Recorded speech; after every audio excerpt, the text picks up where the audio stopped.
जीवनात हवी आहे सकारात्मक स्थिरता? उत्तर आहे श्रीमद भगवद्गीता.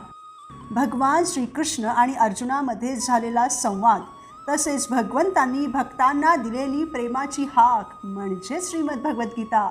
यामध्ये श्रीकृष्ण अर्जुनाद्वारे आपल्याला ज्ञान आणि मार्गदर्शन देतात, ज्याचे विषय आहेत ईश्वर, प्रकृती, जीव, काळ तसेच कर्म म्हणजेच कर्तव्य, आध्यात्मिक विकास जी असावी वास्तविकता. अर्जुनाला श्रीकृष्णांनी दिलेले उपदेश म्हणजे मानवतेसाठी किरण आहे आशेचा, जो आपल्याला खात्री देतो मनुष्य जीवनाच्या विकासाचा. श्रीकृष्णांनी अर्जुनाला दिलेल्या मानवतेबद्दलच्या सूचना हीच त्यांची जीवांप्रतीची करुणा युगानुयुगे प्रतिध्वनित होता. शरणागतीने मनुष्य शिकतो निस्वार्थ कृती म्हणजेच कर्मयोग, आणि कशी राखावी परिणामांपासून अलिप्तता. अमर आत्मा आणि जन्म मृत्यूच्या चक्राची स्पष्टता, विश्वाचं स्वरूप, आध्यात्मिक मुक्तीचा मार्ग आणि व्यक्तीची भूमिका.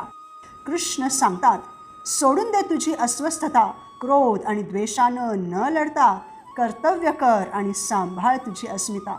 लहरी मनानं प्रभावित न होता सर्वांशी प्रेम आणि करुणेने वागल्यानं, आत्म्याच्या शाश्वततेवर लक्ष केंद्रित केल्यानं नाहीशी होईल तुझी सर्व आसक्ती, सर्व क्षणिकता. आपण जाणावं की आपण नाही तर परमात्माच आहेत करता. त्यांच्या हातातील साधन बनू, त्यांचं मार्गदर्शन मिळवू, त्यांनाच शरण जाता.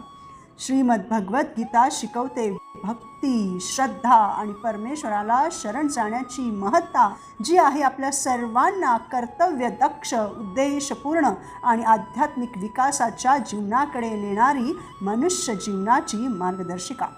श्रीकृष्णांच्या अशा अनेक शिकवणी सार्वत्रिक, कालातीत, अर्थपूर्ण जीवन जगण्यास देतात सिद्धता. अहो, ज्याशिवाय तुम्ही करुणा, ज्ञान आणि आंतरिक शांती कशी काय जोपासता? श्रीमद भगवद्गीतेचा जय जयकार असो. हरे कृष्ण.